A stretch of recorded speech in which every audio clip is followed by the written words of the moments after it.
Sehr verehrter Herr Präsident. President, ladies and gentlemen, members of the European Parliament, Presidency of the Council, colleagues. 1 year ago, in September 2015, in my speech on the state of the European Union, I stated that the state of the Union left much to be desired. I said then it didn't only apply to Europe, but in our union there wasn't enough union. In spite of the progress which has been made, it still applies. The European Union still does not have enough union. Some things have improved, but others haven't, and this has something to do with the crisis in the European Union.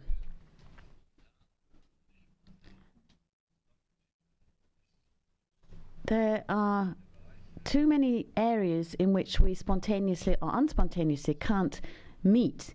The scope in which we cooperate together is too small. Far too often, national interests are brought to the fore.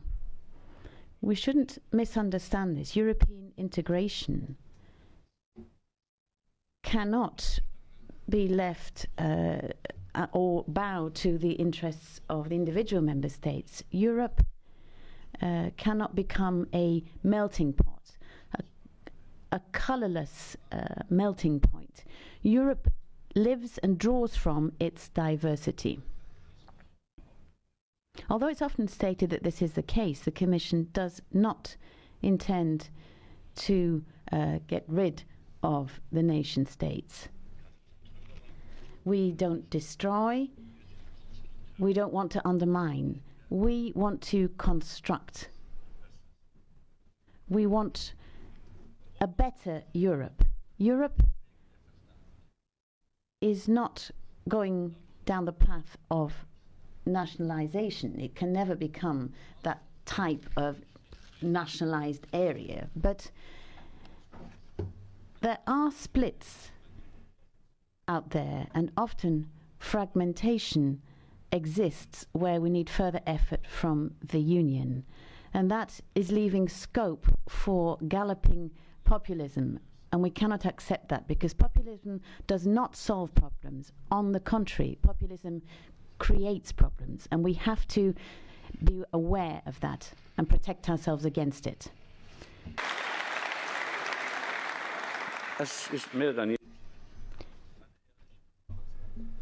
It's really high time, more than ever, that we really take a clear look at the situation. Unemployment continues to be far too high in Europe, although between 2013 and today, 8 million new jobs were created. And employment is constantly rising. But social injustice continues, and that's why very quickly we have to get to work on the basis of social fairness and equity. We have to work on the energy side as well. Europe is not social enough. We have to make that clear.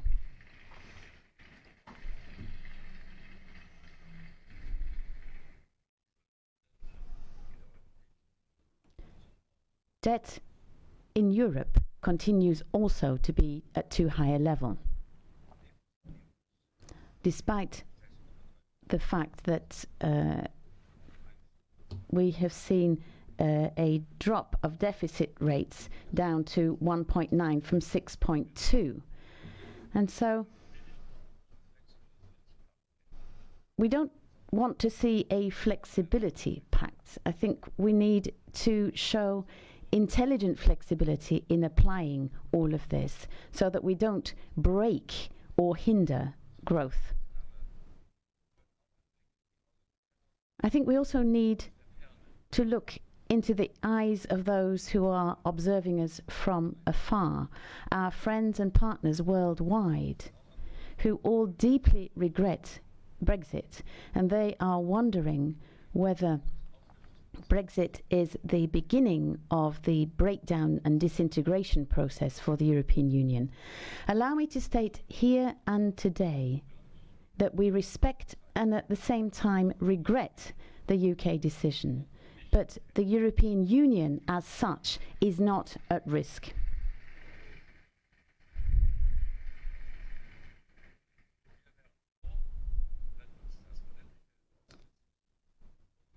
And we would be happy if the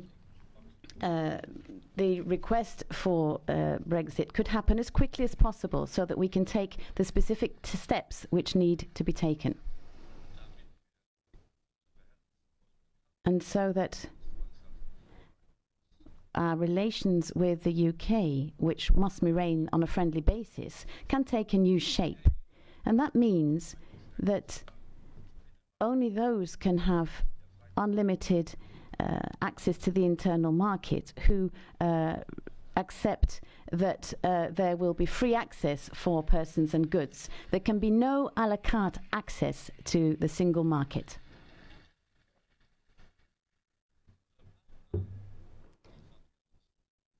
Our partners constantly raise the question as to whether the EU is still in a position to enter into trade agreements with the rest of the world. We are the biggest trading area in the world. We have trade agreements with 140 countries worldwide.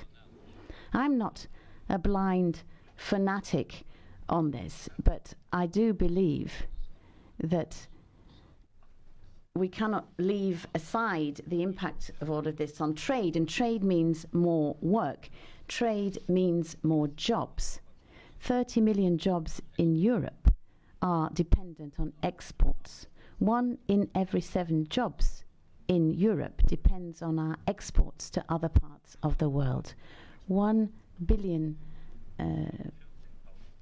more in export volume creates an additional 40,000 jobs in Europe. And therefore, I am very much behind the trade agreement with Canada. It's the most progressive, the best trade agreement we have ever entered into.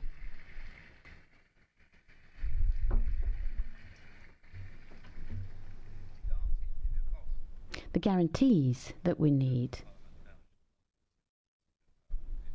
can be specified in the various different ratification procedures, and we can rule out the concerns which exist, but we cannot backtrack on this with Canada. Our partners around the world, particularly in the USA and China right now, but in the future also in India and Japan, are raising questions of climate change of us. The Paris Climate Change Agreement is a global and legally binding agreement, and it wouldn't have come into being in the absence of the European Union. We were the pioneers. We drove this forward. And sometimes we also urged others quite forcibly to act. The really call on steps to be taken, because very few EU member states have done this as yet. We are calling on EU member states to ratify the Paris Agreement.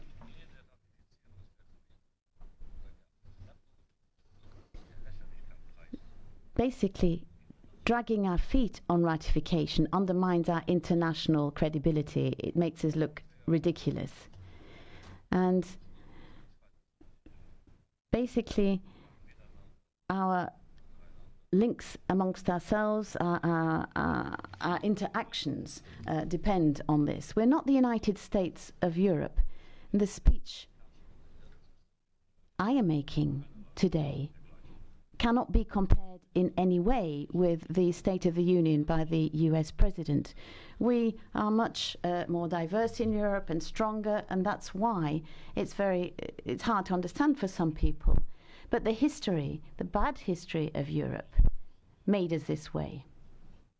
It made us what we are. That is no reason for us to make things even more complicated and difficult to understand than they are already. A committed Europe requires courage, but we need to speak in committed terms about Europe in our national parliaments as well, not only here in the European Parliament. In Brüssel laut Ja sagen. In Brussels,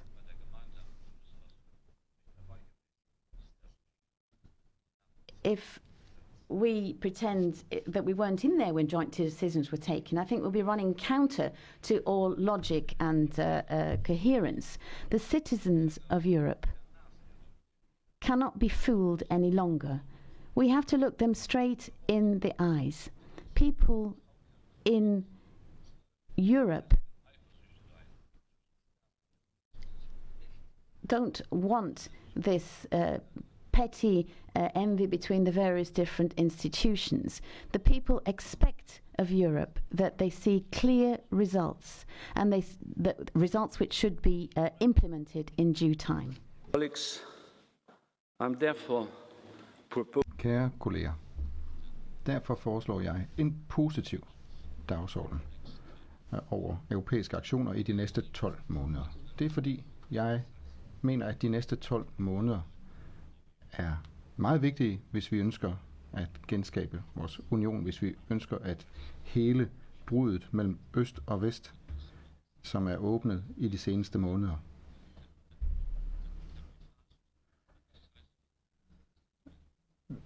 Vi skal vise, at vi kan gøre tingene hurtigt. Vi skal vise verden, at Europa stadigvæk kan arbejde sammen. Vi skal smøge ærmerne op. Jeg har sendt et brev med det budskab til formand Schulz og premierminister Fico her til morgen. De næste 12 måneder er et vigtigt tidspunkt, hvis vi skal levere et bedre Europa, hvor vi beskytter den europæiske levevis, hvor vi styrker vores borgere, og hvis vi skal tage ansvar. Jeg er overbevist om, at den europæiske levevis er værd at bevare. Det er mit indtryk, at mange synes at have what it means to be part of this European Union, of this union of Europeans, to remember why European nations chose to work together, to remember why crowds celebrated solidarity in the streets of Warsaw on the 1st of May 2004, the date of accession of this great Polish nation, because Poland is a great nation.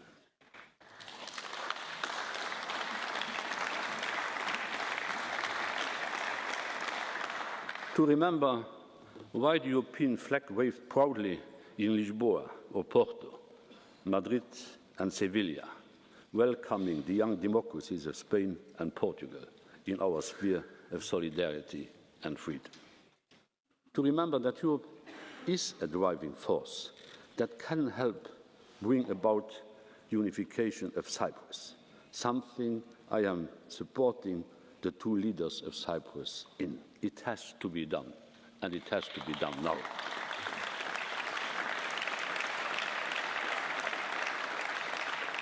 Above all, Europe means peace. It is no coincidence that the longest period of peace in written history in Europe started with the formation of the European communities. 70 years of lasting peace in Europe, in a world with 40 active armed conflicts which claim the lives of 200,000 people year after year. Of course, we still have our differences. Sometimes we fight, but we fight with words, and we settle our conflicts around the table, not in trenches. An integral part of our European way of life is our values, the values of freedom, democracy, the rule of law.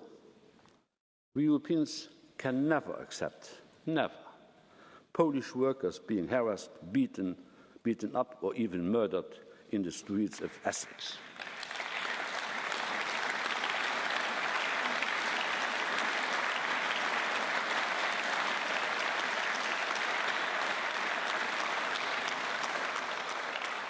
We Europeans stand firmly against the death penalty. And we Europeans also believe in independent, effective justice systems. Effective justice systems support economic growth and defend fundamental rights. That is why Europe promotes and defends the rule of law everywhere in Europe.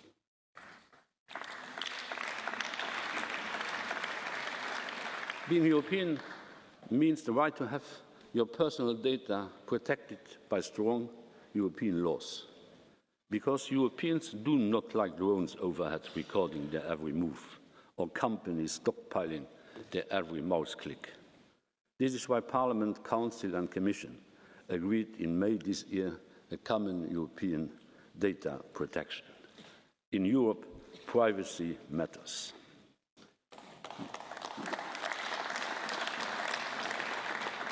Being European also means a fair playing field. This means that workers should get the same pay for the same work in the same place.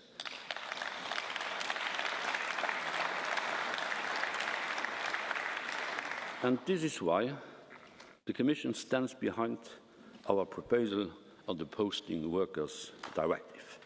The internal market is not a place where workers can be exploited or subjected to lower social standards than others. Europe is not the Wild West, but a social market economy without social dumping.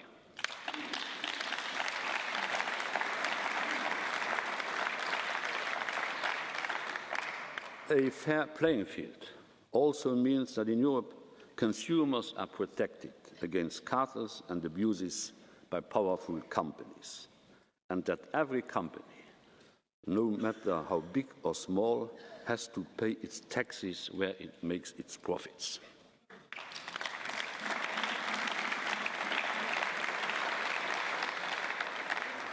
I was promising you that my Commission would fight against tax evasion, and many of you didn't believe me, but that's what we are doing. We are delivering. This Commission is delivering on the fight against tax evasion.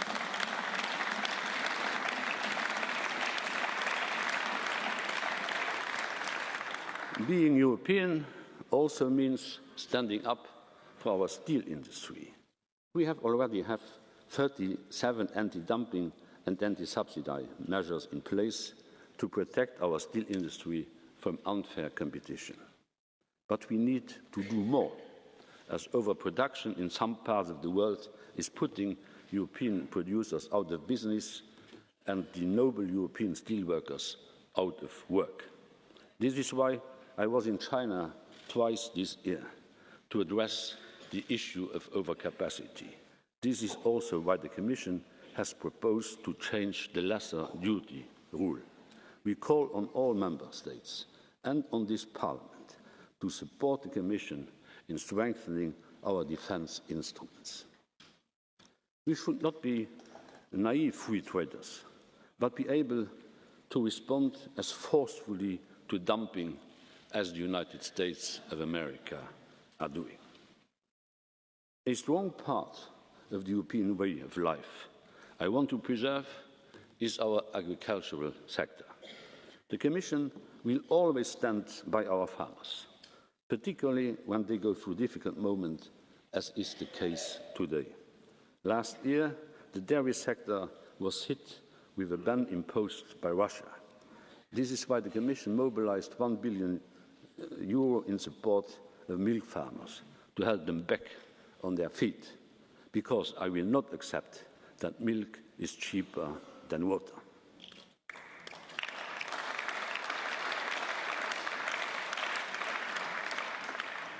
Being European, for most of us, also means the euro. During the global financial crisis, the euro stayed strong and protected us from even worse instability. The euro is a leading world currency, and it brings huge, often invisible economic benefits. Euro area countries saved €50 billion this year in interest payments, thanks to the European Central Bank's monetary policy. 50 billion extra that governments can and should invest into the economy, 50 billion that can be used for debt reduction. And, by the way, the 5 presidents' report on the deepening of the euro area describes an ambition the Commission is still sticking to.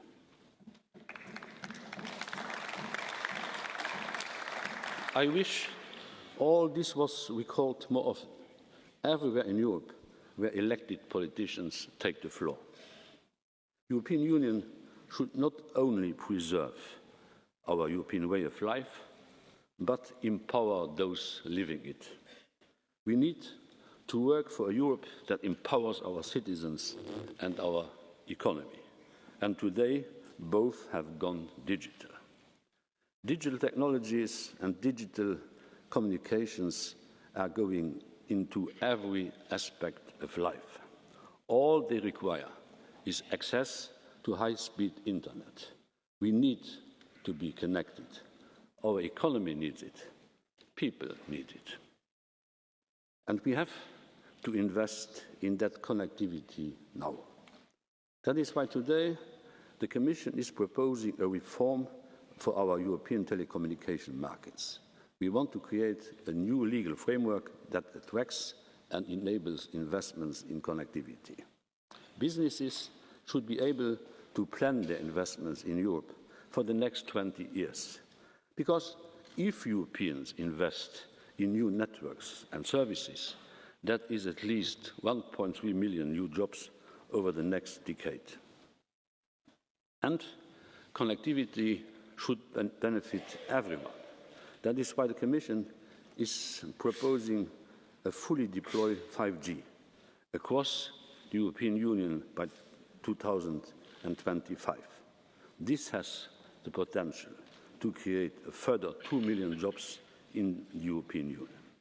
Everyone benefiting from connectivity means that it should not matter where you live and how much you earn.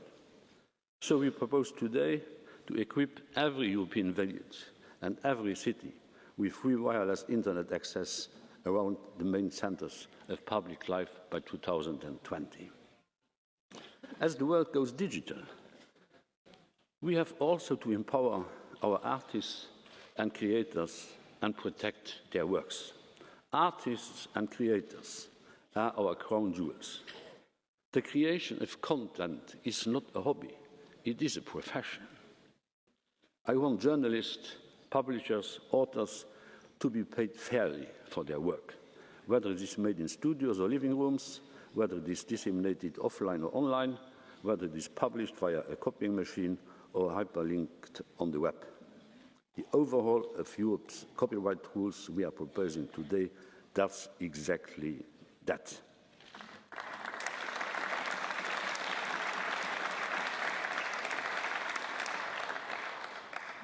Empowering our European economy means investing not just in connectivity, but in job creation.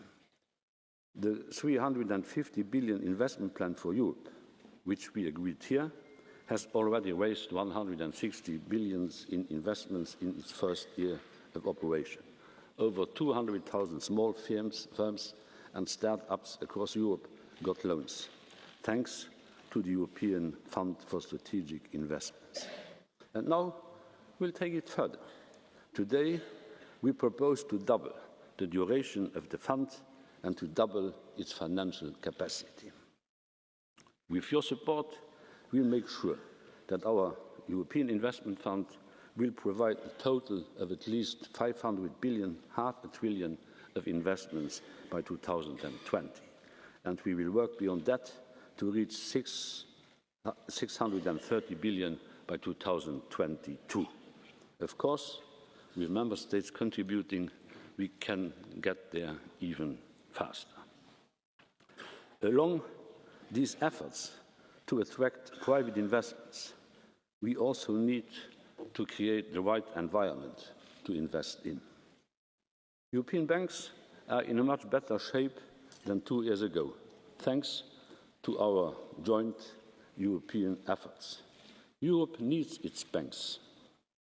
But an economy almost entirely dependent on bank credit is bank for financial stability. And it is bad for business, as we saw during the financial crisis. That is why it is now urgent we accelerate our work on the Capital Markets Union. The Commission is putting a concrete roadmap for this on your table today. A Capital Markets Union will make our financial system by far more resilient. It will give companies easier and more diversified access to finance. Imagine you run a start-up and your bank refuses you a loan. Right now, the options are very limited. The Capital Markets Union will offer alternative, vital sources of funding to help startups get started. Business angels, venture capital, market financing. To just mention one example, our proposal on securitization has been on the table of the co-legislators for almost 1 year now. It has the potential of freeing up to 100 billion euros of additional finance for European businesses. So let us please speed up its adoption. Our investment plan worked better than anyone expected inside Europe. And now we are going to take it global. Today, we are launching an ambitious investment plan for Africa and the neighborhood, which has the potential to raise 44 billion in investments. It can go up to 88 billion if member states pitch in. This will complement our development aid and help address one of the root causes of migration. With economic growth in developing countries at its lowest level since 2003, this is crucial. The new plan will offer lifelines for those who would otherwise be pushed to take dangerous journeys in search of a better life. It has to be done.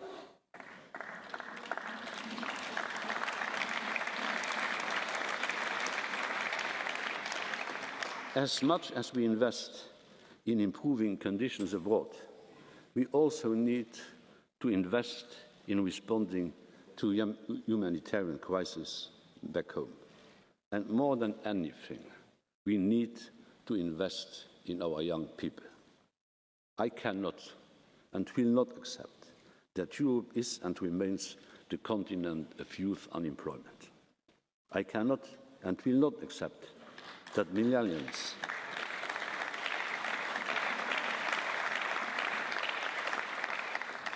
I will not accept that the Generation Y might be the first generation in 70 years to be poorer than their parents. Of course, this is mainly a task of national governments. You are not a part of, I know.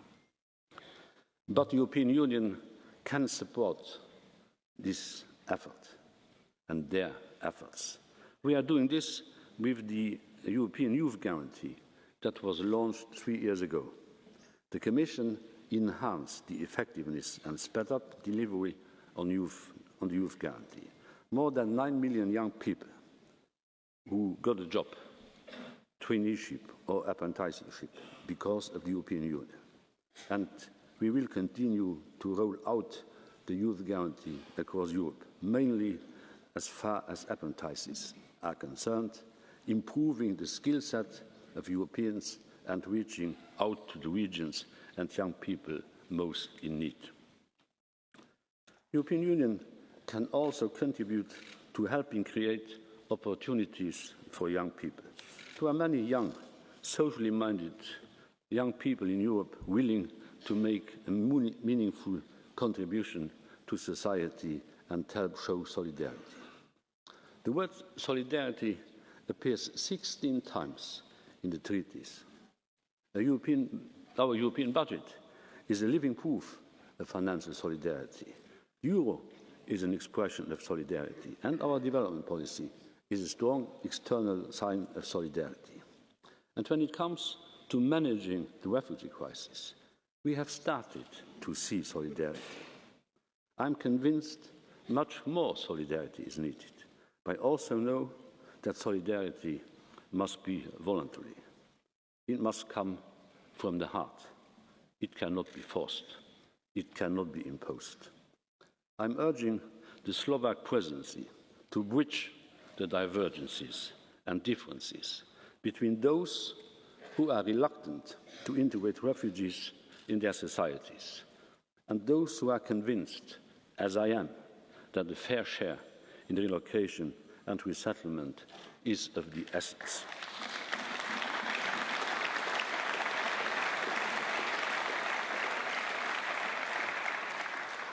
I am asking a strong and immediate action both from Greece and the European Union to protect what we call in French les enfants non accompagnés. Without protection of these children, the European Union is betraying its historic values. In the same spirit, the Commission is proposing today to set up a European Solidarity Corps. Young people across the European Union will be able to volunteer their help where it is needed most to respond to crisis situations like the refugee crisis or the recent earthquakes in Italy. I want this European Solidarity Corps up and running as soon as possible, and by 2020 to see the first 100,000 young Europeans taking part. By voluntarily joining the European Solidarity Corps, these young people will be able to develop their skills and get not only work, but also an invaluable human experience.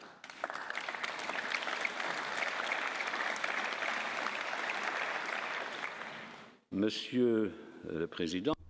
President, ladies and gentlemen, President of Council, a Europe that protects is a Europe which defends itself both inside and outside its borders. We need, and this is a priority, to do this to counter terrorism. As of 2004, Europe has suffered more than 30 terrorist attacks. 14 have happened over the past year.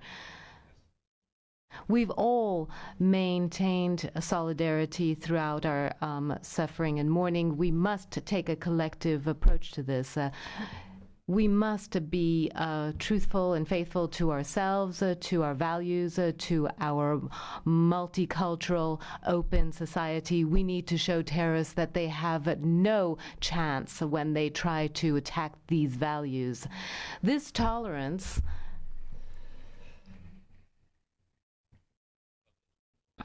which is ours, cannot fly in the face of our safety and security, and that's why the Commission, as at the outset, has given a priority to security. We have set up special systems for the return of fighters, and we are combating the financing of terrorism. We are using the internet to combat terrorist propaganda, and we are combating radicalization in prisons and elsewhere. But we still have a lot of work to do, and we must know which individuals are crossing our borders. And it is for this reason that we defend our borders with the new special Frontex agency. There are agents in Greece at the border with Turkey, and we have more than 100 agents in Bulgaria. The member states and the institutions must work closely in order to make sure that we can set up this new agency. I would like to see the deployment as of October of 200 border guards and 50 additional vehicles at the border with Bulgaria. We will also defend our borders in terms of those who cross our borders, we will be very strict as to who can cross the borders, and this is something that we are looking to implement by the end of the year. Anyone coming into the European Union or leaving the European Union will be registered, will have the date, the place, and the reason as to why the person is moving across borders. By November, we will be proposing a new information system, a travel information system, which will be automated. We will be able to determine who has the right to travel into Europe. And so in this way, we'll see who will be traveling into Europe but before that person even arrives on our territory. The security of our borders also means that we have to give a priority to the exchange of information and intelligence. And so we are strengthening Europol to this end, because we are giving Europol greater access to databases and giving them the necessary means to carry out their work. And this has to be in line with our ambitions. A Europe that protects also should protect outside its borders.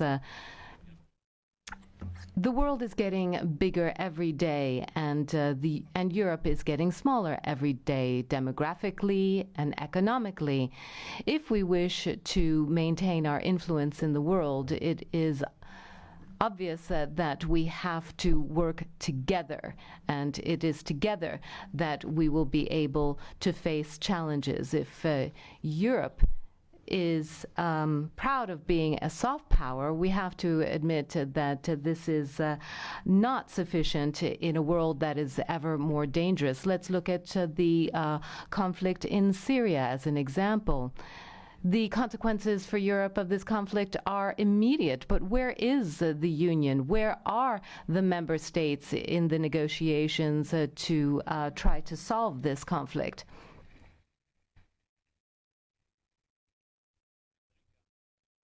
Federica Mogherini, our High Representative, Vice President of the Commission, is doing a remarkable job, and that's not just my opinion. But what we need is a European Minister of Foreign Affairs.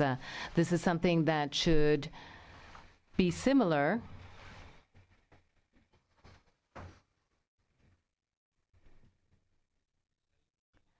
This is something that will bring together the national diplomatic forces in order to weigh in international negotiations.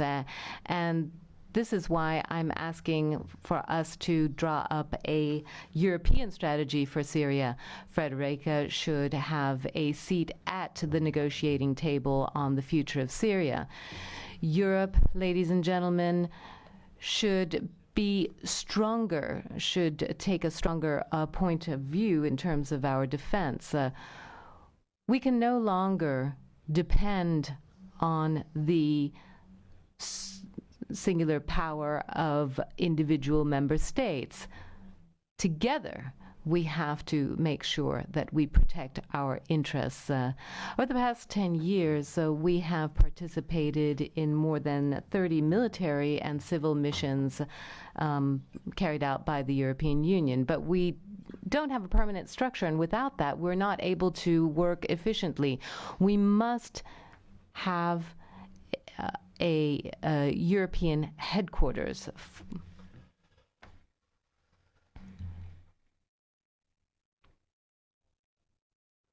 And so we should work towards a common military force, and this should be in complement with NATO. More European defense in Europe doesn't mean less transatlantic solidarity. From an economic point of view, bringing together our military resources could be clearly justified.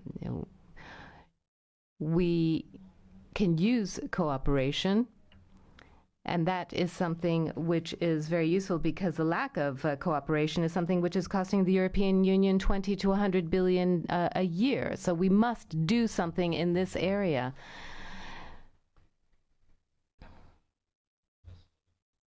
In order to guarantee the solidarity of the European Union, the European defense industry should prove its innovation. And for this reason, we're proposing by the end of the year the creation of a European Defense Fund to actively stimulate research and innovation in this area. The Lisbon Treaty allows member states who wish to do so to make their capacity available through a permanent structure. And I think it's high time to to avail ourselves of this possibility. President, the final point which I wish to touch upon has to do with our collective responsibility, and I'm calling on all of the European Union institutions and each of the member states to assume more responsibility. We need to do away with old spats which could lead to failure, because we cannot survive without working together. Europe needs to be better explained, and I've asked the commissioners over the coming weeks to visit national parliaments in order to discuss the European Union, and the commissioners have gone to national parliaments more than 350 times, and I'd like for them to do that more now. Europe can only be built if it's understood. It has to be better explained. It can only be built with the member states, not against the member states. And so the Commission is to be a political commission which gives rise to lots of strange ideas. But the Commission needs to be there for the citizens. We need to listen to the citizens. We need to listen to the European Parliament and to the member states. And we do listen to our citizens, and we would like to do that more intensely. Sometimes I read that the people lock themselves up in their ivory towers at Berlaymont and don't want to listen to others. Some people think that I'm not listening to others, but to those who think that are highly mistaken. Every single day I talk to the European citizens because this is my duty, this is everyone's duty. As I said earlier, the Commission has withdrawn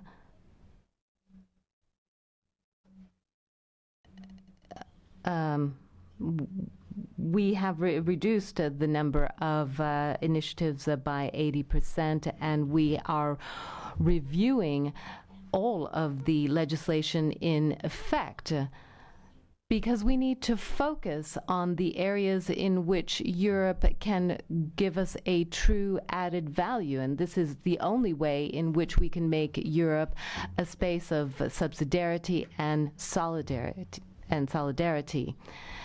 And any policy at the Commission would mean that we would have to correct any technocratic errors that may have arisen.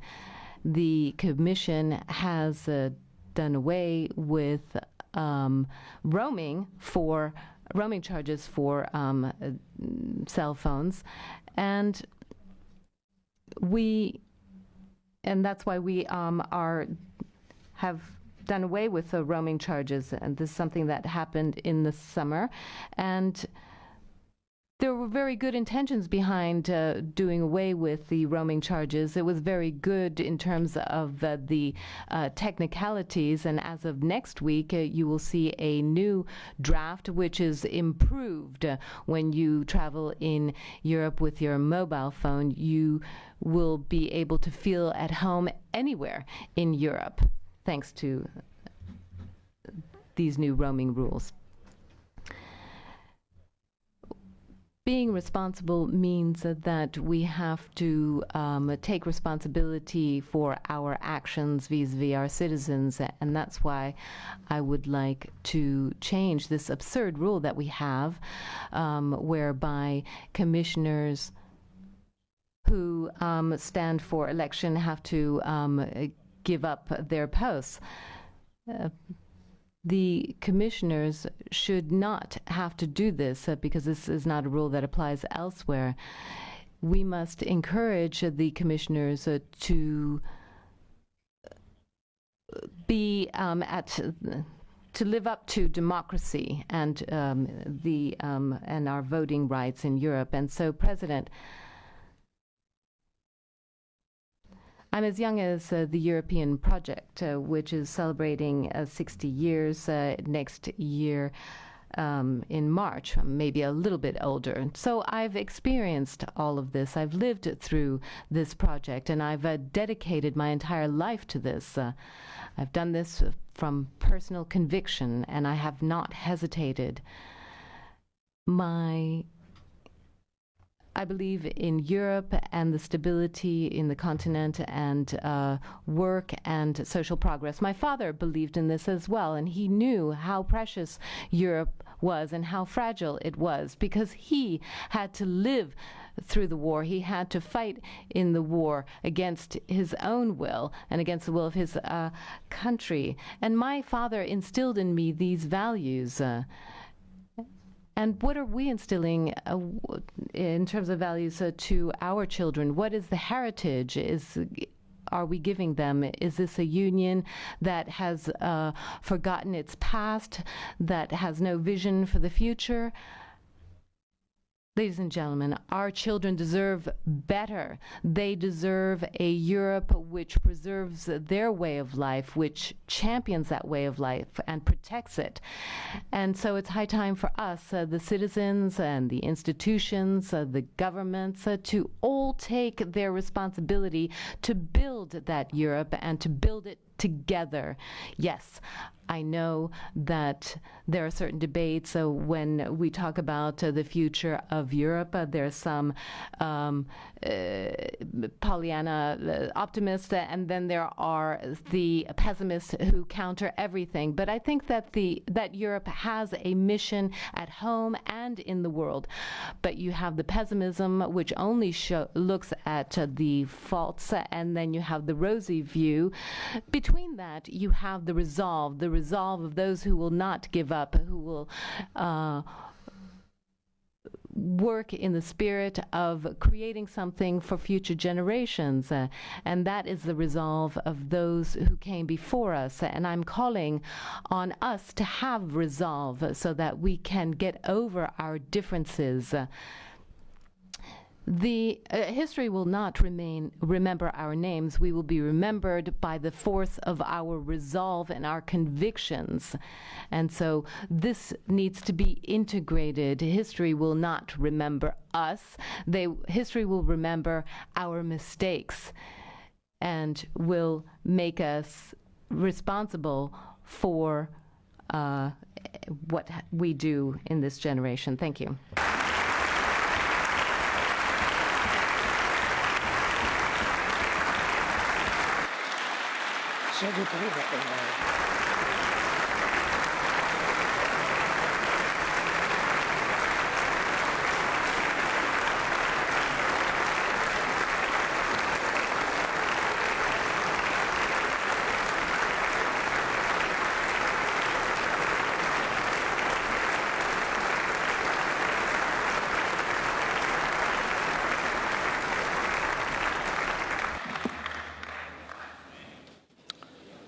Vielen Dank, Herr